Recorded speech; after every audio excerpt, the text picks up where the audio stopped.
ನಮಸ್ಕಾರ. ಎಸ್ ನ್ಯೂಸ್ಗೆ ಸ್ವಾಗತ. ನಾನು ಎಸ್ ದೇವೇಂದ್ರಗೌಡ. ಇಂದಿನ ಮುಖ್ಯಾಂಶಗಳು. ತಾಲೂಕಿನಲ್ಲಿ ನಡೆಯುತ್ತಿದೆ ಗಾಂಜಾ ಡ್ರಗ್ಸ್ ಮಾರಾಟ, ಕಡಿವಾಣ ಹಾಕಲು ನಮ್ಮ ಕರ್ನಾಟಕ ಸೇನೆ ಒತ್ತಾಯ. ಹೀಸಬೇಕು ಇದ್ದು ಜಯಿಸಬೇಕು ಎಂಬ ಗಾದೆಯಂತೆ ಬದುಕು ಕಟ್ಟಿಕೊಳ್ಳಿ, ಬಾಲಪ್ಪ ನಾಯಕ ಕ್ಷೇತ್ರ ಆರೋಗ್ಯ ಶಿಕ್ಷಣಾಧಿಕಾರಿ. ಕಟ್ಟಡ ಕಾರ್ಮಿಕರ ಸಮಸ್ಯೆಗಳಿಗಾಗಿ ಹೋರಾಟ ಮಾಡುವೆ, ಮರಿಯಪ್ಪ ಬಂಡಿ. ಗಾಂಧಿನಗರದ ದರೋಡೆ ಪ್ರಕರಣ, ಆರೋಪಿತರಿಗೆ 10 ವರ್ಷ ಕಾರಾಗೃಹ ಶಿಕ್ಷೆ, 1 ಲಕ್ಷ ರೂಪಾಯಿ ದಂಡ ತೀರ್ಪು. ನಗರದ ಸರ್ಕಾರಿ ಆದರ್ಶ ವಿದ್ಯಾಲಯದ ಅಧ್ಯಕ್ಷರಾಗಿ ಬಸವರಾಜ್ ಬಾದರ್ಲಿ ಆಯ್ಕೆ.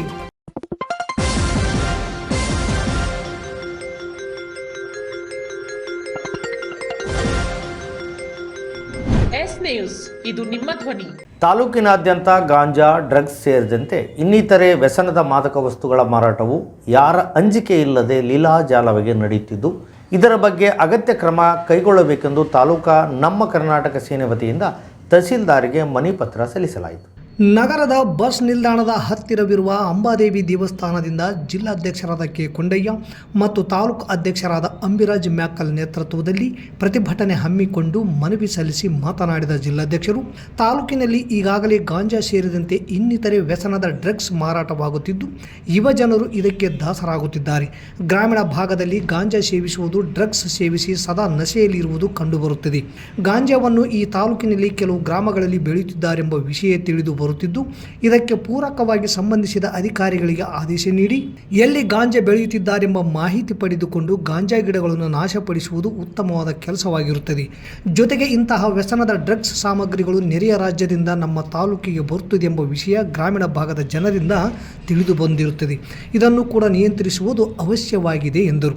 ನಂತರ ತಾಲೂಕು ಅಧ್ಯಕ್ಷ ಅಂಬಿರಾಜ್ ಮ್ಯಾಕಲ್ ಮಾತನಾಡಿ, ನಿರುದ್ಯೋಗ ಯುವಕ ಯುವತಿಯರು ಇಂತಹ ಮಾದಕ ವಸ್ತುಗಳನ್ನು ಬಳಸಿಕೊಂಡು ತಮ್ಮ ಜೀವನವನ್ನು ಹಾಳು ಮಾಡಿಕೊಳ್ಳುವುದರ ಜೊತೆಗೆ ಈ ಚಟಕ್ಕಾಗಿ ಸಾಲ ಸೂಲ ಮಾಡುವುದು, ಮನೆಯಲ್ಲಿ ಹಿರಿಯರನ್ನು ಪೀಡಿಸುವುದು ನಡೆಯುತ್ತಿದೆ. ಕೂಡಲೇ ಇದನ್ನು ನಿಯಂತ್ರಣ ಮಾಡದೆ ಹೋದಲ್ಲಿ ಇದು ಹೆಮ್ಮರವಾಗಿ ಬೆಳೆದು ಯುವಕ ಯುವತಿಯರು ಮಾದಕ ವ್ಯಸನಿಗಳಾಗಿ ಸಮಾಜಕ್ಕೆ ಹೊರೆ ಆಗುತ್ತಾರೆ.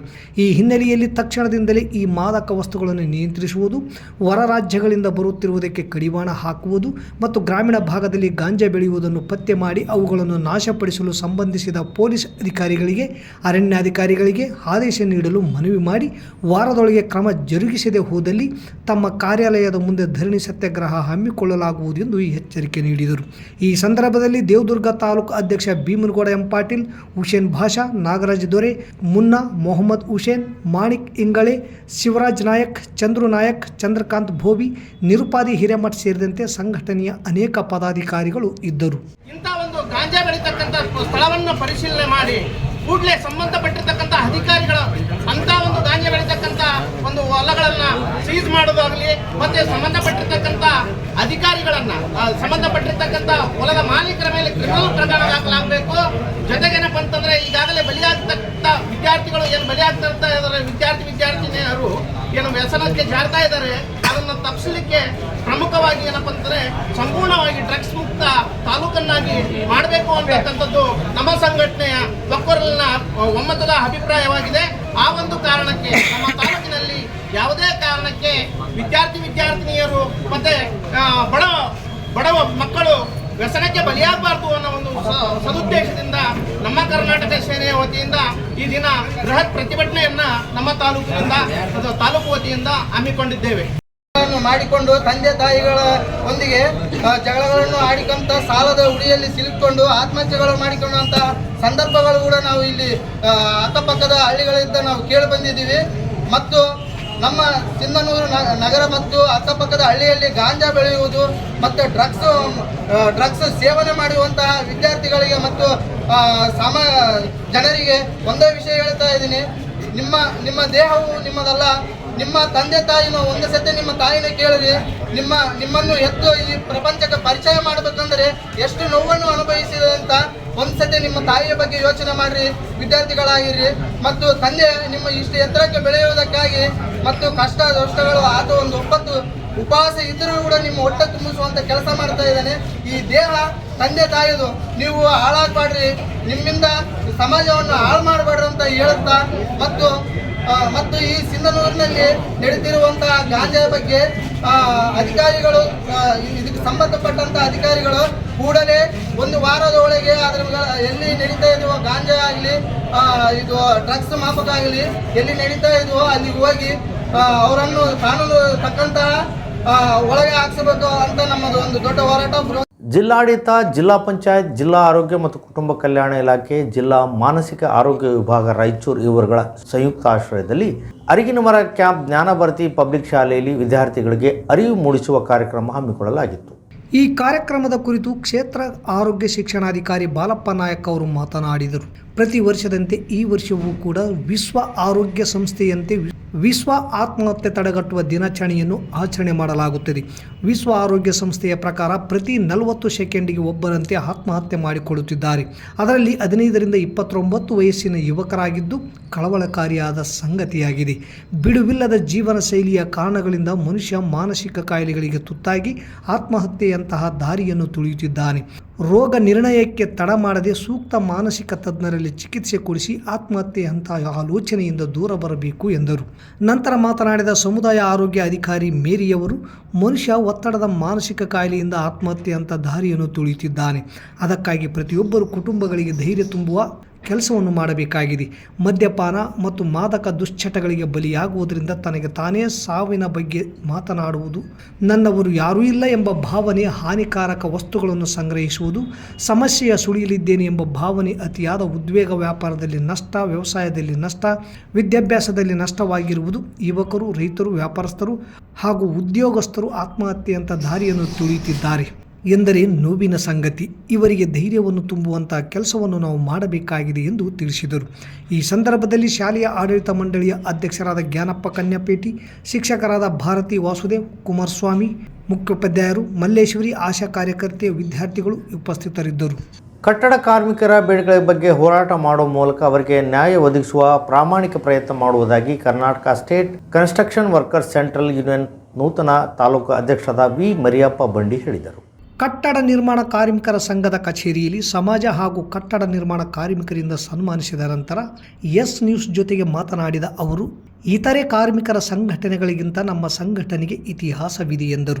ರಾಜ್ಯ ಅಧ್ಯಕ್ಷರಾದ NP ಸ್ವಾಮಿ ನನ್ನ ಮೇಲೆ ವಿಶ್ವಾಸ ಇಟ್ಟು ತಾಲೂಕು ಅಧ್ಯಕ್ಷರನ್ನಾಗಿ ನೇಮಕ ಮಾಡಿದ್ದು, ಅವರ ಹೆಸರಿಗೆ ಚ್ಯುತಿ ಬಾರದಂತೆ ಕಾರ್ಮಿಕರ ಬೇಡಿಕೆಗಳಿಗೆ ಈಡೇರಿಕೆಗಾಗಿ ನಿರಂತರ ಹೋರಾಟ ಮಾಡುವ ಮೂಲಕ ಅವರ ಬೇಡಿಕೆ ಈಡೇರಿಸುವ ಪ್ರಯತ್ನ ಮಾಡುತ್ತೇನೆ ಎಂದರು. ಸಂಘದ ಗೌರವಾಧ್ಯಕ್ಷರಾಗಿ ಶ್ಯಾಮಣ್ಣ ಕುರುಕುಂದಿ, ಉಪಾಧ್ಯಕ್ಷರಾಗಿ ಲಕ್ಷ್ಮಣ ಬೋಬಿ, ಬಸವರಾಜ್ ಚಿರ್ತನಾಳ್, ಬಸವರಾಜ್ ಬಡಿಗೇರ್, ವೆಂಕೋಬ್ ಕಲ್ಲೂರ್, ಪ್ರಧಾನ ಕಾರ್ಯದರ್ಶಿಯಾಗಿ ಶಿವಕುಮಾರ್ ಬೋಬಿ, ದುರ್ಗಪ್ಪ ಹಂಚಿನಾಳ್, ಸಂಘಟನಾ ಕಾರ್ಯದರ್ಶಿಯಾಗಿ ವೆಂಕಟೇಶ್, ಖಜಾಂಚಿಯಾಗಿ ಪ್ರಕಾಶ್ ಮಲ್ದಗುಡ್ಡ, ಮರ್ಯಪ್ಪ, ವೀರೇಶ್, ಗೋವಿಂದ, ವೀರೇಶ್ ಸಿಂಗಾಪುರ, ವೆಂಕಟೇಶ್ ತುರ್ವಿಹಾಳ್, ದ್ಯಾಮಣ್ಣ ಇವರನ್ನು ಪದಾಧಿಕಾರಿಗಳನ್ನಾಗಿ ನೇಮಕ ಮಾಡಲಾಗಿದೆ ಎಂದರು. ಕಟ್ಟಡ ಕಾರ್ಮಿಕರ ಅಧ್ಯಕ್ಷನಾಗಿ ರಾಜ್ಯ ಅಧ್ಯಕ್ಷರಾದಂಥ NP ಸ್ವಾಮಿಯವರು ಹಾಗೂ ಮೇಡಮ್ ಅವರು, ರಾಜ್ಯ ಪ್ರಧಾನ ಕಾರ್ಯದರ್ಶಿ ಸುನೀತಾ ಮೇಡಮ್ ಅವರು ಹಾಗೂ ಜಿಲ್ಲಾ ಅಧ್ಯಕ್ಷರಾದಂಥ N ವೀರಂಗೌಡರು ಇವರ ನೇತೃತ್ವದಲ್ಲಿ ನನಗೆ ತಾಲೂಕು ಅಧ್ಯಕ್ಷನನ್ನು ಘೋಷಣೆ ಮಾಡಿದ್ದಾರೆ. ಇನ್ನು ಮುಂದೆ ಗ್ರಾಮೀಣ ಭಾಗದಲ್ಲಿ ಘಟಕಗಳನ್ನು ಹಾಗೂ ತಾಲೂಕು ಅಧ್ಯಕ್ಷರು ನೇಮಿಸಿ ನನ್ನನ್ನು ಅಧ್ಯಕ್ಷನನ್ನು ಮಾಡಿದ ವೀರಂಗೌಡರಿಗೂ ಹಾಗೂ ಸ್ವಾಮಿ NP ಸ್ವಾಮಿಯವರಿಗೂ, ಸುನೀತಾ ಮೇಡಮ್ ಅವರಿಗೂ ಅವ್ರಿಗೆ ನಮಸ್ಕರಿಸುತ್ತಾ, ಹಾಗೂ ಇನ್ನು ಗ್ರಾಮೀಣ ಭಾಗದಲ್ಲಿ ಹೆಚ್ಚಿನ ಸಂಖ್ಯೆಯಲ್ಲಿ ಕಟ್ಟಡ ಕಾರ್ಮಿಕರಿಗೆ ಅವರಿಗೇನು ಸೌಲಭ್ಯ ಸಿಗುವಂಥ ಅನುಕೂಲವಾಗಿ ನಾನು ಹೆಚ್ಚಿನ ಸಂಖ್ಯೆಯಲ್ಲಿ ಮಾಡಿ ಅವರಿಗೆ ಗ್ರಾಮ ಘಟಕ ಅಧ್ಯಕ್ಷನನ್ನು ಹಾಗೂ ಸದಸ್ಯರನ್ನು ಮಾಡಿ ಹಾಗೂ ಸೌಲಭ್ಯಗಳನ್ನು ವಿದ್ಯಾಭ್ಯಾಸಕ್ಕಾಗಿ ಮಕ್ಕಳಿಗೆ ಸ್ಕಾಲರ್ಶಿಪ್ಪು 60 ವರ್ಷ ಆದವರಿಗೆ 5,000 ರೂಪಾಯಿಯನ್ನು ಕೊಡ್ತಕ್ಕಂಥದ್ದು ನಾವು ಮುಂದಿನ ದಿನಗಳಲ್ಲಿ ಒತ್ತಡ ಹಾಕುತ್ತಾ ಒಂದು ಎಲ್ಲ ಸದಸ್ಯರನ್ನು ಸೇರಿಸಿ ಒಂದು ಬಹಿರಂಗವಾಗಿ ಒಂದು ಗಣೇಶ ಗುಡಿಯಿಂದ ಒಂದು ಮೆರವಣಿಗೆಯನ್ನು ಮಾಡಿ ಮನೆ ಮುಖಾಂತರವನ್ನು ಹೋರಾಟವನ್ನು ಮಾಡ್ತೀವಿ ಅಂತ ಹೇಳಿ ನಾನು ಮಾಧ್ಯಮದವರ ಮುಖಾಂತರ ನಾನು ಮಾತನಾಡಬಹುದು. ತಾಲೂಕಿನ ಗಾಂಧಿನಗರದ ಭಾಸ್ಕರ್ ಅವರ ಮನೆಯನ್ನು ದರೋಡೆ ಮಾಡಿದ ಪ್ರಕರಣಕ್ಕೆ ಸಂಬಂಧಿಸಿದಂತೆ ತೀರ್ಪು ಪ್ರಕಟವಾಗಿದ್ದು, ಆರೋಪಿತರಿಗೆ 10 ವರ್ಷ ಕಾರಾಗೃಹ ಶಿಕ್ಷೆ, 1 ಲಕ್ಷ ದಂಡ ವಿಧಿಸಿ 3ನೇ ಅಧಿಕ ಜಿಲ್ಲಾ ಸತ್ರ ನ್ಯಾಯಾಲಯ ನ್ಯಾಯಾಧೀಶ BB ಜಕಾತಿ ಆದೇಶ ಮಾಡಿದ್ದಾರೆ. ಭಾಸ್ಕರ್ ರಾವ್ ಮನೆಗೆ ಹೋಗಿ ಕಬ್ಬಿಣದ ರಾಡಿನಿಂದ ಬಾಗಿಲಿನ ಚಿಲಕ ಮುರಿದು ಮನೆ ಒಳಗೆ ನುಗ್ಗಿ ಮನೆಯಲ್ಲಿ ಮಲಗಿದ್ದ ಕೃಷ್ಣಬಾಯಿ ಮನೆಯಲ್ಲಿ 218 ಗ್ರಾಮದಷ್ಟು ಬಂಗಾರ ಸುಲಿಗೆ ಮಾಡಿ ದರೋಡೆ ಮಾಡಲಾಗಿತ್ತು.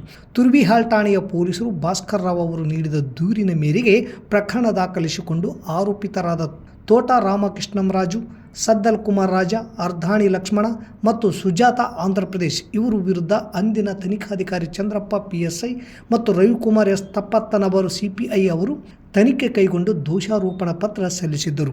ಪ್ರಕರಣದ ವಾದ ವಿವಾದಗಳನ್ನು ಆಲಿಸಿದ ಮಾನ್ಯ ನ್ಯಾಯಾಧೀಶರಾದ BB ಜಕಾತಿ, 3ನೇ ಅಧಿಕ ಜಿಲ್ಲಾ ಮತ್ತು ಸತ್ರ ನ್ಯಾಯಾಲಯ ರಾಯಚೂರು ಪೀಠ ಸೀನಾ ಸಿಂಧನೂರ್ ಇವರು ಸಾಕ್ಷ್ಯಾಧಾರಗಳನ್ನು ಪರಾಮರ್ಶಿಸಿ ದಿನಾಂಕ 9/9/2025 ಆರೋಪಿತರು ಆರೋಪ ಎಸಗಿದ್ದಾರೆಂದು ಪರಿಗಣಿಸಿ ಆರೋಪಿತರಿಗೆ 10 ವರ್ಷ ಕಾರಾಗೃಹ ಶಿಕ್ಷೆ ಹಾಗೂ ತಲಾ 1 ಲಕ್ಷ ರೂಪಾಯಿ ದಂಡ ವಿಧಿಸಿ ನ್ಯಾಯಾಲಯವು ತೀರ್ಪು ನೀಡಿದೆ.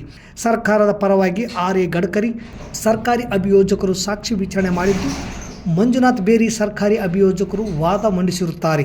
ನ್ಯಾಯಾಲಯಕ್ಕೆ ಪಂಪಪತಿ ಮೇಟಿ, ಪೊಲೀಸ್ ಪೇದೆ ಇವರು ಸರಿಯಾದ ಸಮಯಕ್ಕೆ ಸಾಕ್ಷಿದಾರರನ್ನು ಹಾಜರುಪಡಿಸಿದ್ದರು ಎಂದು ಸರ್ಕಾರಿ ಅಭಿಯೋಜಕರು ಪ್ರಕಟಣೆಯಲ್ಲಿ ತಿಳಿಸಿದ್ದಾರೆ.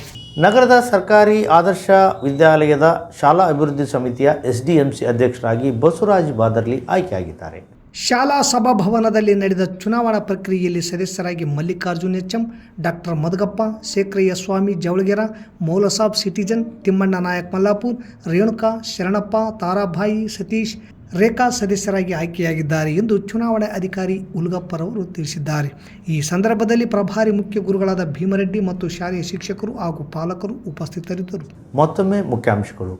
ತಾಲೂಕಿನಲ್ಲಿ ನಡೆಯುತ್ತಿದೆ ಗಾಂಜಾ ಡ್ರಗ್ಸ್ ಮಾರಾಟ, ಕಡಿವಾಣ ಹಾಕಲು ನಮ್ಮ ಕರ್ನಾಟಕ ಸೇನೆ ಒತ್ತಾಯ.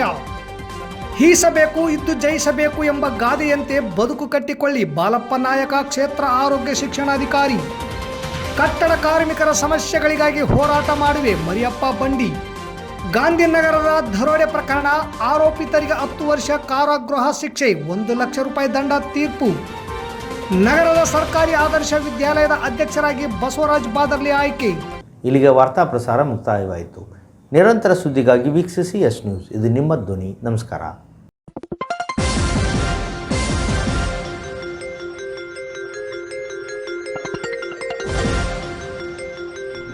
S ನ್ಯೂಸ್, ಇದು ನಿಮ್ಮ ಧ್ವನಿ.